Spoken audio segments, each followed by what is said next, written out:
안녕하세요. 저는 42살의 일반 회사에서 직장 생활을 하고 있는 평범한 여성이에요.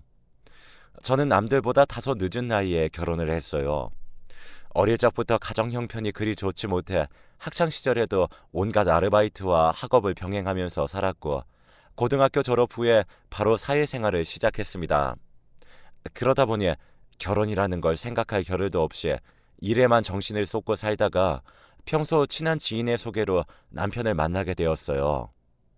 첫 만남에 정장을 말끔히 차려입고 왔던 남편은 예의도 있었고 첫인상도 나쁘지 않았어요. 연애 경험이 많이 없다 보니 어떻게 해야 될지 몰라 안절부절하는 모습이 귀엽기도 했고요. 이런저런 얘기를 나누다 보니 사람이 참 배려심 있고 순수하다는 생각이 들어 남편과 저는 자연스럽게 서로를 마음에 들어 했습니다. 그렇게 저희는 만남을 이어갔고, 남편은 저의 사소한 거 하나까지 챙겨주려고 노력하는 모습에 저도 모르게 그 사람에게 빠지기 시작했고, 서로의 감정은 더욱 깊어져 다소 빠르게 연인 사이로 발전할 수 있게 되었어요. 남편은 고속버스 운전을 했습니다. 평소 배려심이 많고 세심한 성격이라 생각했고, 성실함도 보였기에 저만한 사람이라면 제가 믿고 같이 살아도 되겠다는 믿음이 생겨서 누가 먼저라고 할 것 없이 자연스럽게 결혼을 결정하게 되었습니다. 서로 결혼을 약속하고 양가 식구들에게 각자 인사를 시켜주었어요. 남편은 아버지를 일찍 여의고 어머니와 여동생과 함께 살고 있었죠. 하지만 처음 시어머니를 뵈러 갔던 날, 어머니는 저를 그렇게 달가워하지 않으셨습니다. 우리 민성이는 어릴 때부터 성격 좋고 인물 좋다고 내 친구들이 하나같이 사위 삼고 싶다고 그랬을 정도로 남주기 아까운 아들인데, 민성이가 저렇게 좋다고 하니 결혼을 시키는데, 우리 아들 입맛 까다롭고 성격 예민하니까 네가 각별히 잘 맞춰줘야 한다. 네, 어머니. 제가 앞으로 잘하도록 할게요. 예쁘게 지켜봐 주세요. 그래도 저는 제가 사랑하는 사람의 어머니이기에 최대한 예쁘게 보이려고 노력했어요. 저희 시댁에 대해서 잠깐 말씀드리자면, 시어머니와 저희 남편의 여동생, 이렇게 셋이 같이 살고 있습니다. 여동생은 대학을 졸업한 후에 취업도 하지 않고 빈둥빈둥 놀면서 남편에게 용돈 받았으면서 자기 밥벌이도 못하고 살고 있었고, 시어머니 또한 따로 하시는 일 없이 저희 남편이 실질적인 가장 역할을 하고 있었더라고요. 저희는 맞벌이 부부였고, 남편과 저도 풍족하지 않지만 서로 벌어가면서 생활하기엔 부족하지 않은 터라 조금씩 아껴서 홀로 남편과 시동생을 키우신 어머니를 생각해 도와드리기로 했고, 남편도 그런 저를 고마워했어요. 여보, 가진 것도 없고 내세울 거 없는 내게 와준 것도 감사한데, 우리 가족까지 이렇게 생각해주고 챙겨줘서 너무 고맙고 사랑해. 앞으로 우리 서로 지금 이 마음 변치 말고 예쁘게 살자. 아니야. 어머니 홀로 당신 이렇게 키워주셔서 우리가 함께하게 됐으니까 보답한다고 생각하는 것뿐이야. 고마울 것 없어. 저도 그렇게 기뻐하고 고마워하는 남편에게 감동을 받았고, 앞으로 더 열심히 살자고 서로 안고 다짐을 했어요. 남편은 꾸준히 성실하게 직장을 다녔습니다. 저도 남편과 더 나은 미래를 꿈꾸며 열심히 살아가던 어느 날, 예상하지 못한 일이 생기게 되었어요. 평소 남편은 술자리를 즐겨 하긴 했지만 하는 일이 운전직이다 보니 과하게 마시는 날은 없었어요. 술을 한 잔이라도 입에 대는 날은 대리운전을 꼭 불러 집에 들어오곤 했었는데, 그날 연말 모임 자리에 갔다가 술을 조금 마신 것 같더라고요. 하필 그날따라 대리운전도 잡히질 않았다고 하네요. 그래서 많이 취한 게 아니라 괜찮겠지 하는 마음에 직접 운전을 하고 집에 귀가를 하다 음주 단속에 그만 걸리게 되었습니다. 결국 면허 정지 처분을 받게 되었어요. 운전이 직업인 사람이다 보니 남편은 어쩔 수 없이 회사에서 권고사직을 권유받게 되었고, 그렇게 회사를 그만둘 수밖에 없었습니다. 꾸준히 열심히 일했던 직장을 잃고 오랜 기간 운전을 해왔던 사람이라 상실감이 꽤 많이 컸나 봅니다. 한껏 풀이 죽은 목소리로 연신 저에게 미안하단 말만 하더군요. 여보, 미안해. 내가 괜히 술을 마시고 운전해가지고 정말 미안해.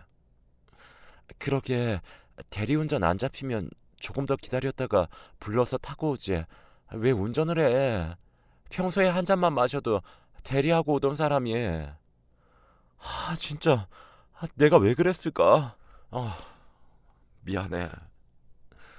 저는 속상했지만 그렇게 풀이 죽어 자책하고 있는 남편이 안쓰럽기도 해서 기운 내라고 위로를 해주었어요. 그 일이 있고 난 후 남편은 계속 시르에 빠져 하루하루 시간만 보내는 생활을 계속하고 있었어요. 그만큼 본인도 속상하고 심정이 복잡해서 그러겠거니 하고 이해해 보려고 했지만 시간이 하루 이틀 의미 없이 흘러가고 남편은 의욕이 전혀 없어 보이며 허구한 날 집에서 술을 퍼마시며 마치 세상 다 잃은 폐인이나 다름없었습니다. 그래서 지켜보다가 저는 먼저 얘기를 꺼냈어요. 여보, 언제까지 그러고 있을 건데? 이유가 어떻게 됐건 자기가 실수한 부분이잖아. 그렇게 무의미한 시간만 보내고 있는다고 뭐가 해결이 돼? 내가 언제까지 이런 모습 보면서 살아야 돼? 나 당신 이런 무책임한 모습 보면서 살 자신 없어. 이럴 거면 차라리 이혼하자. 우리 아직 젊은데 뭐가 그렇게 걱정이야. 나이 60 넘으신 분들도 어떻게든 살아보시려고 더 노력하고 발버둥 치는데 난 도저히 당신 이런 모습 보기 힘드니까 지금 말해. 계속 이렇게 살 거면 깨끗이 갈라서고 지금이라도 마음 고쳐먹을 거면 다시 으쌰으쌰해서 힘내보기로 하고. 남편은 가만히 제 얘기를 듣더니 생각이 많은 표정이었습니다. 다행히도 남편은 제 말뜻을 이해했는지 다음 날부터 생활 패턴을 찾고 무언가 해보려고 하더군요.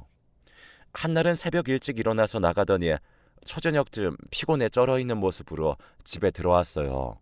생전 해본 적 없는 노가다라는 현장 근로직을 하고 왔다고 하더군요. 뭐라도 해보려고 해본 적도 없는 노동을 하고 들어온 남편 모습에 고맙기도 하고 조금은 안심이 되었습니다. 그날 저녁 잠자리에 든 남편이 온몸이 쑤시는지 끙끙 앓는 모습에 마음이 많이 짠했어요. 그래도 어쩌겠어요. 마냥 아무것도 하지 않고 무기력한 남편은 더 보기가 힘든데. 남편은 그 이후로도 현장 근로직으로 일이 있을 때마다 나가고 때로는 택배 상하차 일도 있을 때마다 꾸준히 나가서 일을 했습니다. 그런 모습이 너무 고마웠어요. 그러던 어느 날 현장 근로직 일을 갔던 남편이 퇴근 후 오른쪽 발이 퉁퉁 부어서 집에 들어왔더군요. 일을 하다가 발을 헛디뎌 넘어졌다고 합니다. 다음 날도 심하게 붓고 멍도 들어있어 나가는 길에 같이 병원을 갔더니 엄지발가락에 금이 간 상태였습니다. 깁스를 한 남편의 발을 보니 지금까지 해본 적도 없는 육체 노동까지 하면서 뭐라도 해보려고 했던 남편에게 제 마음이 많이 안쓰러웠어요. 발을 회복하는 동안에도 남편은 틈틈이 일자리를 알아보고 있었습니다. 발도 어느 정도 아물고 깁스를 풀어도 될 무렵 남편이 대리운전을 해보겠다고 하더군요. 원래 운전을 하던 사람이라 앞전의 일들처럼 몸으로 힘쓰는 일이 아니니 조금은 안심되어 괜찮을 것 같다고 호응해 주었고 수입이 얼마가 됐든 무엇이라도 하려고 하는 남편이 고마웠습니다. 그 후 대리운전 일도 꾸준히 잘 다니더라고요. 가끔 집에 들어올 때 표정이 많이 어두운 날도 있었어요. 아무래도 사람 상대하는 일이고 주로 취한 손님을 상대하다 보니 스트레스가 많이 쌓였긴 했나 봐요. 그러던 어느 날 사건이 터지고 말았습니다. 집에서 설거지를 하고 잠깐 소파에 앉아 있는데 남편에게 연락이 왔어요. 남편이 경찰서에 있다고 하더군요. 여보, 나 지금 경찰서인데 내가 지금 폭행 사건으로 여기 와 있거든. 좀 와줄 수 있을까? 전화를 받고 너무 놀라서 부랴부랴 경찰서로 달려가더니 남편이 손님을 폭행해서 조사를 받고 있었습니다. 기가 찼습니다. 이제 음주운전도 모자라 폭행까지. 하지만 분명 남편에게도 사정이 있겠지 싶어 이유를 물어봤어요. 남편은 손님이 잔뜩 취해서 남편에게 막말과 폭언을 했다고 하더군요. 길을 한번 잘못 들었는데 그 후부터 손님이 남편에게 무슨 일을 그따위로 하느냐, 그따위로 일을 하니 그 나이 먹도록 대리나 하고 있다는 등 손님한테 말대답한다는 등 하면서 남편에게 화를 내고 막말을 했고 심지어는 운전하는 남편의 뒤통수를 치며 운전 똑바로 하라고 했었나 보더라고요. 그래도 남편은 꾹꾹 참고 목적지까지 손님을 모셔다 드렸는데 손님이 내리면서 남편에게 돈을 집어 던졌나 봅니다. 그래서 더는 참지 못하고 쌓인 게 폭발해서 주먹을 휘둘렀다고 하네요.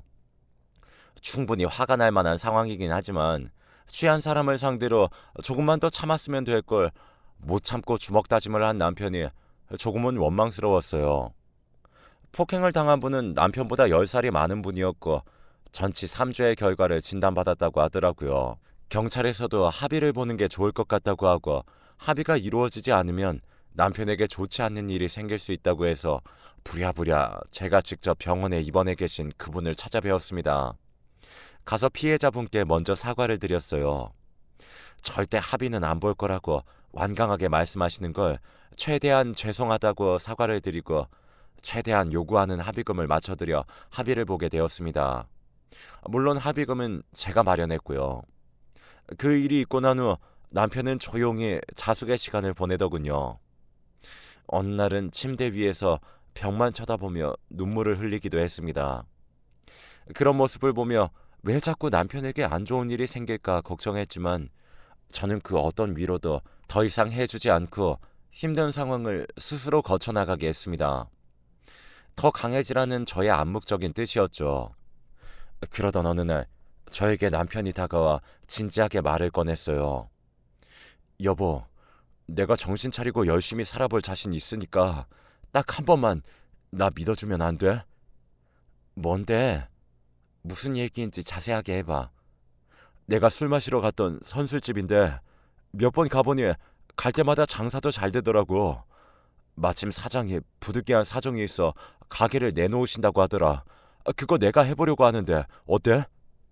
아니 여보, 장사를 당신이 해본 적도 없고 요즘 가뜩이나 힘든 시기인데 잘 될지 안 될지 보장도 없고 이렇게 쉽게 결정할 일은 아닌 것 같은데. 내가 갈 때마다 손님도 많고 가게 위치도 좋아서 잘 될 것 같아. 만약 내가 하게 되면 진짜 잘할 자신이 있어서 그래. 나 한 번만 믿고 좀 도와줘. 남편은 그렇게 몇 날 며칠 계속 저를 설득시키며 간절하게 애원하더군요.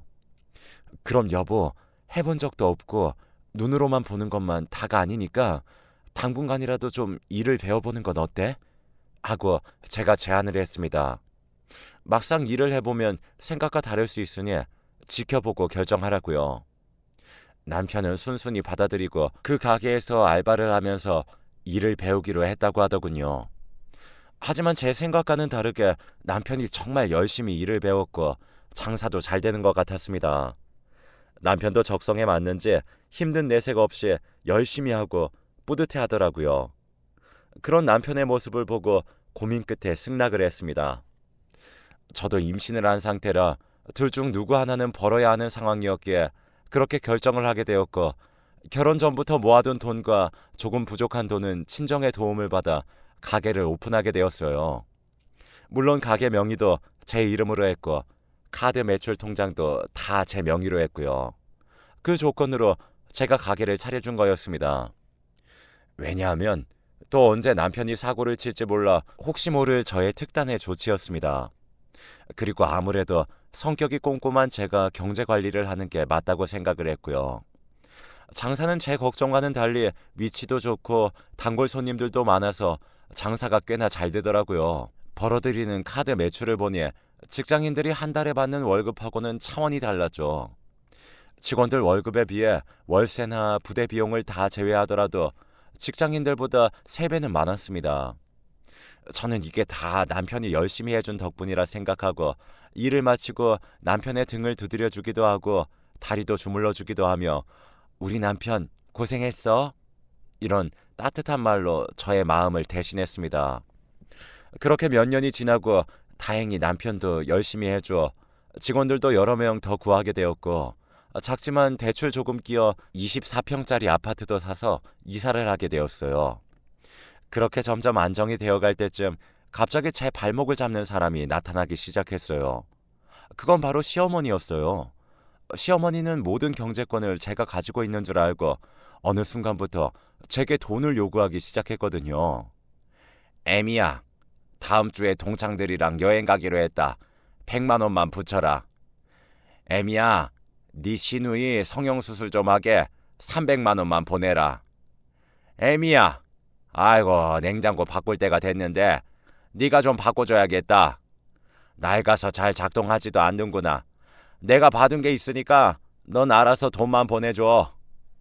시어머니는 제게 상의도 없이 통보를 하기 시작했고 그 이후에도 마치 당연하다는 듯 제게 손을 벌리는 모습을 보고 저는 이건 아니다 싶어 나를 잡고 말씀드리게 되었어요.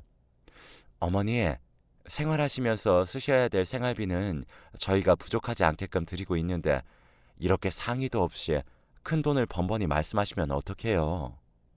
필요한 거 있으시면 저랑 상의를 하셔야죠.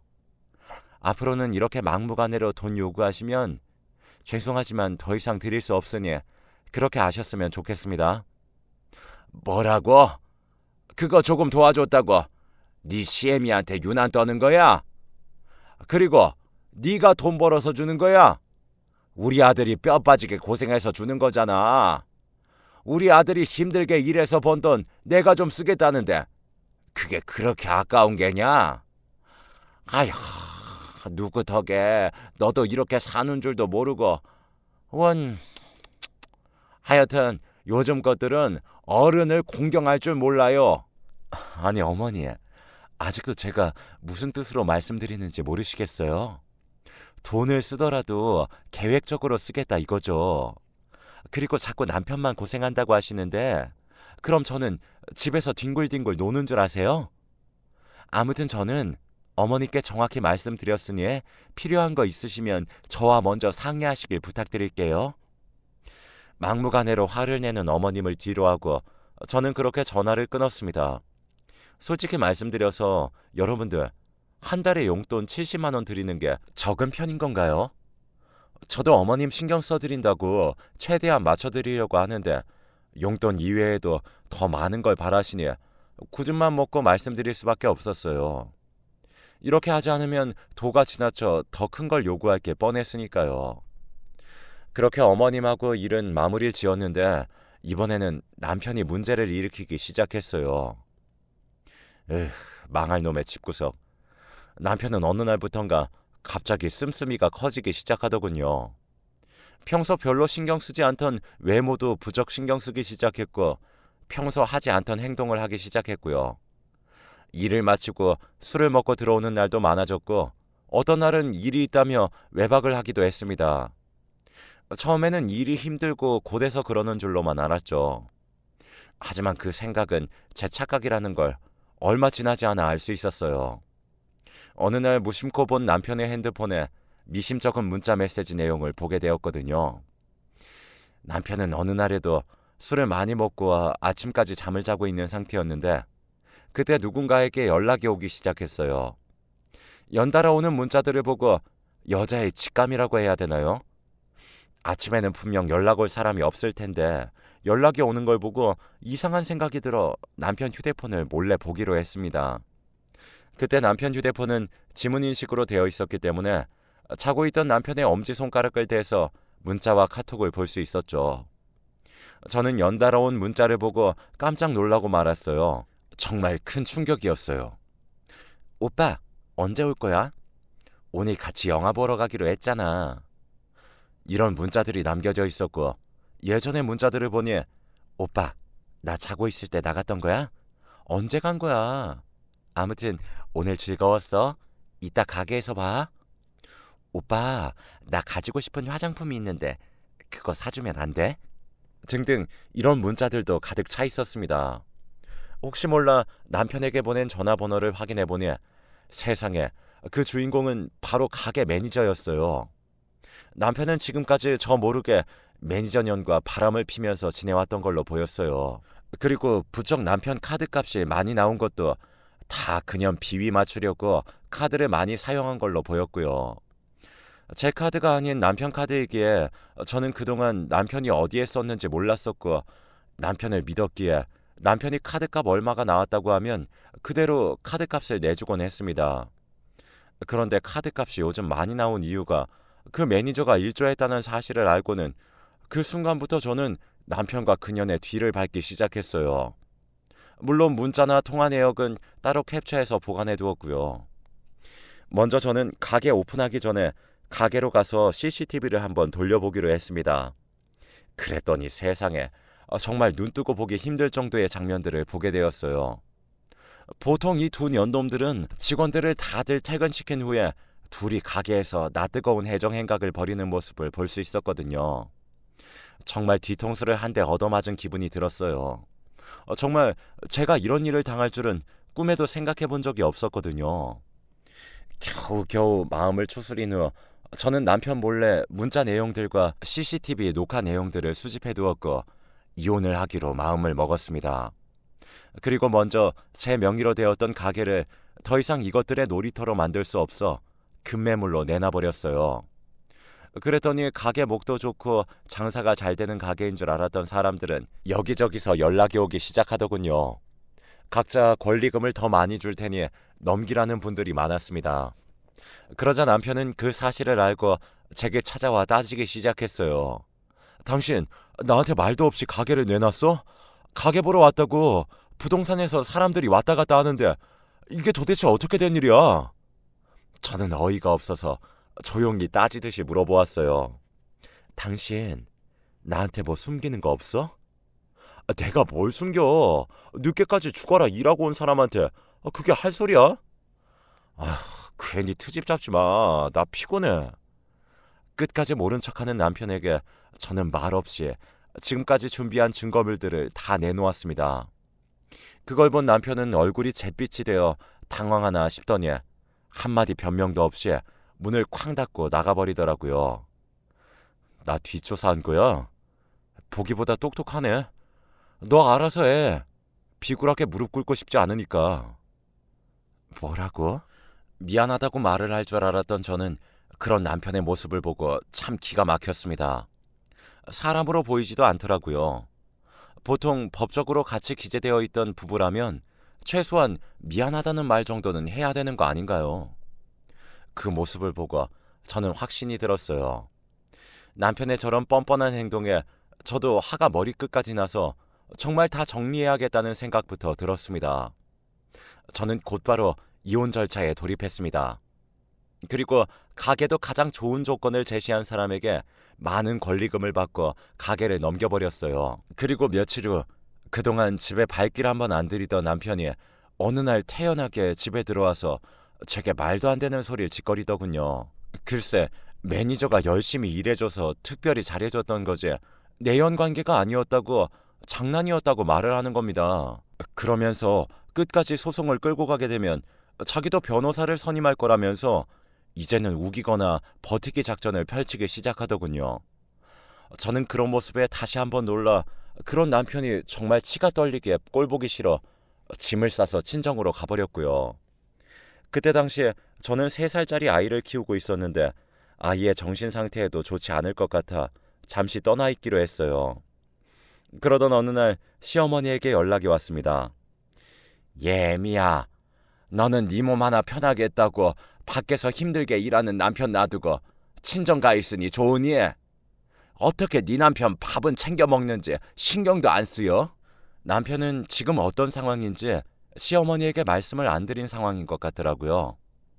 하긴 바람 펴서 이혼 소송 중이라고 하면 좋은 말 못 들을 게 뻔하니 그럴 만도 했겠죠. 저는 일단 조용히 넘어가고자 제가 요즘 몸이 많이 안 좋다 보니 친정에서 좀 추스르려고 와 있는데 남편한테 무슨 소리 못 들으셨어요? 무슨 소리에? 아니에요. 근데 무슨 일이신 거죠? 다름 아니고 네 시누이 이번에 회사에 취직을 했는데 취직 선물 하나 해줘야겠다. 그 정도는 해줄 수 있겠지? 하시면서 시동생이 그전부터 갖고 싶었던 명품 가방이 있는데 그걸 선물해주라고 얼토당토 않는 소리를 하는 겁니다. 저는 이 상황에 말도 안 되는 소리를 해대자 시모하고는 싸우고 싶지 않아 다시 전화를 준다고 하고 전화를 끊고 남편에게 전화를 걸었어요. 뭐야, 지금 어머니 나한테 전화 왔는데 지금 이혼 소송 중인 거 말 안 했어? 왜 말 안 해서 나한테 네 동생 명품 가방 사달란 소리 듣게 하는 건데? 어떻게 집구석에 하나같이 이렇게 뻔뻔하고 염치가 없을 수 있냐? 그게 너네 집안 내력이야?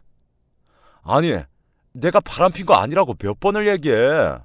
그냥 잘해준 건데 그 애가 그렇게 장난식으로 들이댄 거라니까. 근데 뭘 얘기해. 별일도 아닌 걸 왜 자꾸 일을 크게 만들려고 해. 그리고 이혼이 확정된 것도 아닌데 뭐 좋은 일이라고 그런 말을 해. 그러지 말고 우선 집으로 와. 집에서 얘기하자. 남편은 그렇게 얼렁뚱땅 넘어가려 하면서 어떻게든 제 마음을 돌리려고 했습니다. 저는 더 이상 대화가 통할 것 같지 않아 전화를 끊어버렸어요.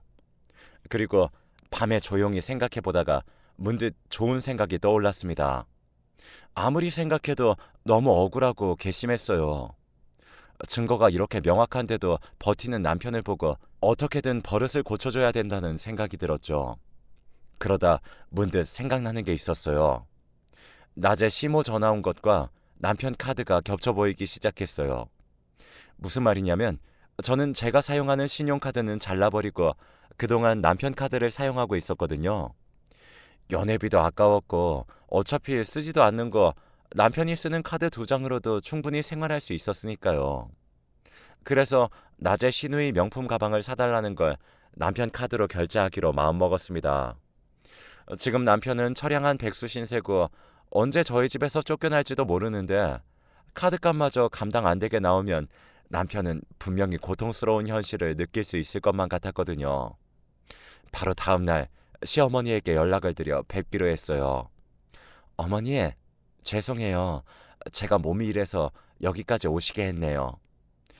아니 언니, 아무리 그래도 그렇지 이렇게 오라가라 해도 되는 거예요? 그나저나 왜 부른 거예요? 옆에서 시누이가 얄밉게 한마디 하더군요. 정말 제 동생이 저랬으면 한 대 쥐어박기라도 했을 텐데 꾹 참고 웃으면서 카드를 내밀면서 말씀드렸죠. 죄송해요 어머니. 이번만 이해해 주세요. 아가씨, 취직 축하드려요.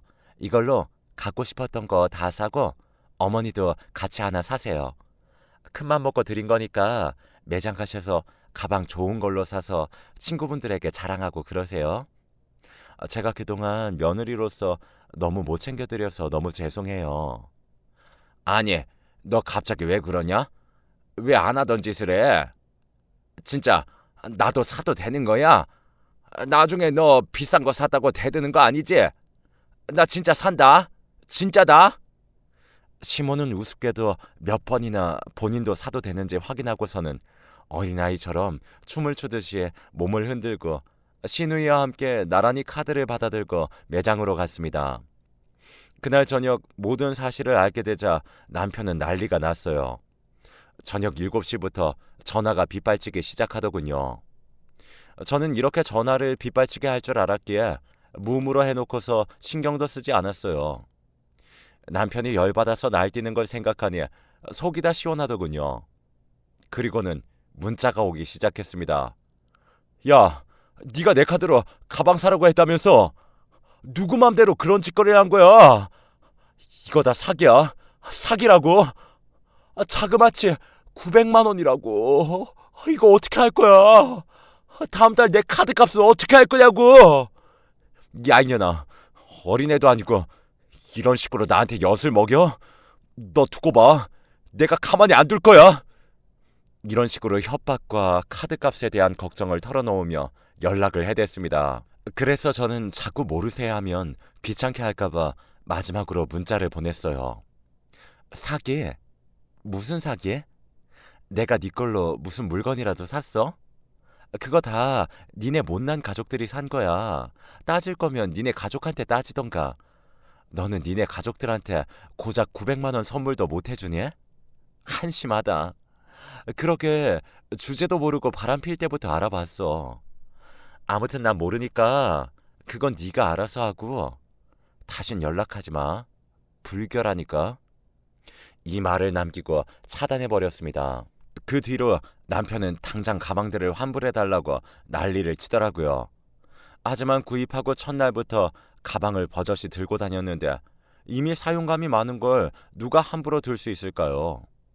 환불이 안 되자 시모하고 시누이에게 화풀이를 했나 보더라고요. 어느 날 시모가 전화 와서는 제게 쌍욕을 하면서 간사한 년이라면서 고작 바람 한 번 폈다고 그러냐면서 너 때문에 우리 모자 사이도 틀어지게 생겼다면서 생쇼를 하더라고요. 정말 지금까지 쌓였던 체중이 한 번에 싹 내려가는 기분이었습니다. 고작 한 번이라는 단어도 어이가 없었지만 그분들은 왜 몰랐을까요? 그게 바로 제가 원했던 결과였다는 것이요. 그렇게 그 후로 6개월 정도가 흐르고 남편의 외도 증거가 명확해서 이혼을 할 수 있었습니다. 재산 분할도 제가 생각한 것보다 잘 받을 수 있었고 양육권도 물론 가져올 수 있었어요. 매달 50만 원씩 양육비를 지급하라는 판결도 받을 수 있었고요. 상간녀 그년에게도 위자료 소송을 해서 위자료를 받을 수 있었습니다. 그렇게 저의 롤러코스터 같은 결혼은 종지부를 찍을 수 있었습니다. 그 후로 남편은 술만 마시면 잔뜩 취해서 연락이 왔어요. 자기가 미쳤었나 보네. 자기는 사람도 아니네. 짐승이었네. 마누라 소중한 걸 그동안 몰랐었네.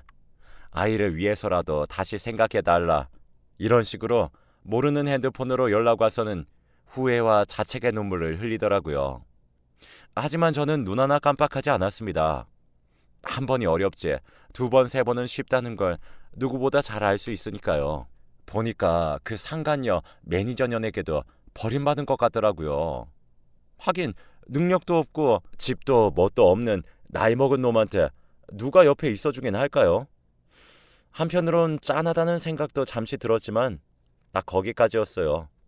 단지 제가 키우는 자식에게 더 이상 부끄럽지 않은 아빠가 되길 바랬을 뿐이었네요. 저는 요즘 친정에서 그럭저럭 잘 지내고 있습니다. 전 남편과 살던 집은 처분해서 당분간은 여기서 지낼 생각이고요. 오히려 남편이 없는 지금이 저는 더 행복한 것 같아요. 잠든 아이를 보며 책임감이라는 것도 더 느끼게 되었고요. 물론 앞으로 아빠의 사랑을 받지 못하겠지만 그 대신 2배로 제가 더 사랑을 주며 올바르게 커나갈 수 있도록 할 거예요. 그리고 제 자신에게도 투자를 해서 이 좋은 세상 멋지게 살아보려고 합니다. 여러분들, 저 잘한 거 맞죠? 이걸 보시는 분들도 무슨 일이 생기면 바보같이 당하지만 마시고 그때그때마다 상황 대처를 잘해서 피해보는 일이 없었으면 좋겠습니다. 상대방의 약한 모습을 보이면 요즘 세상에서는 그것을 이용해 먹으려고 하는 사람들이 더 많은 것 같더라고요. 그래서 우리 모두는 어떤 일이든 현명하게 대처해서 이 좋은 세상 행복하게 사시길 바라봅니다. 그럼 제 긴 사연은 여기서 줄이도록 하겠습니다. 다들 건강하시고 행복하세요. 감사합니다.